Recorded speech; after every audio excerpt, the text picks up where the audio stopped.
Assalamualaikum warahmatullahi wabarakatuh. May tanong dito ang ating kapatid na si Namis.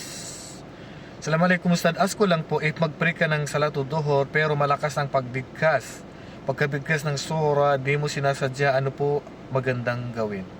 Okay. Ang sikreto mo, ibig sabihin, hindi mo lalakasan ni sunnah. Sa duhur, asar, pag hindi mo nilakasan yun ng sunnah. Sa maghrib, Aisha at saka Fajr ang pagpapalakas sunnah. Ibig sabihin, pag hindi mo napalakas, naiwanan mo lang ang sunnah. Yan pang pananaw ng karamihan sa ulama. Ibig sabihin, sa nangyari na yan sa'yo, walang problema. Walang problema. Napalakas mo yung suratul Fatiha sa duhur o sa asar, ay wala pong problema.